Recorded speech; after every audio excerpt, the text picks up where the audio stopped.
આજે સમગ્ર ગુજરાતની જનતાને શિક્ષક દિવસની ખૂબ જ શુભેચ્છાઓ પાઠવું છું।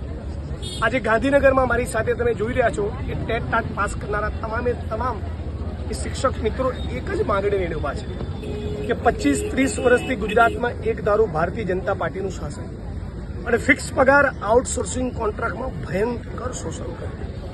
હવે આ ગુજરાતની નવી પેઢી આ શોષણ અને ગુલામીમાંથી મુક્ત બની કાયમી નોકરીની ઝંખના કરી રહી છે। ગુજરાતની સરકારી શાળાઓમાં 50,000થી 1 લાખ જેટલા શિક્ષકોની ઘટ છે। એની સામે દર વર્ષે નોકરી ભરતીની પ્રક્રિયા બહાર પાડી એક્ઝામ લઈ મેરિટ પ્રમાણે શિક્ષકોને નોકરી આપવાના બદલે 8 વર્ષ સુધી પહેલા તો આ પ્રક્રિયા કરી જ નહીં। એ ગુજરાતની સરકારે શરમથી ડૂબી મરવું જોઈએ એવો વિષય છે।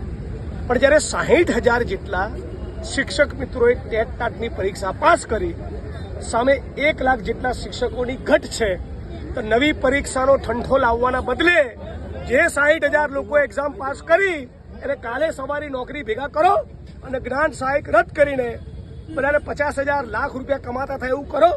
એક બાજુ ગુજરાતમાં અને દેશમાં ભયંકર બેરોજગારી છે, ખાલી પડેલા સરકારી પદોમાં ભરતી થતી નથી, ગરીબ મા બાપને પોતાના દીકરા દીકરીઓને દેવું કરીને ભણાવ્યા છે, બેરોજગારી છે, સામે શિક્ષકોની ઘટ છે। 60,000 શિક્ષકો તૈયાર છે તો લેતા કેમ નથી? કેમ કે ભારતીય જનતા પાર્ટીના આગેવાનો, કાર્યકર્તાઓ, નેતાઓની જે સરકારી નહીં પ્રાઇવેટ સ્કૂલો ચાલે છે એ પ્રાઇવેટ સ્કૂલોમાં કરોડોની કમાણી કરવી છે। એ કરોડોની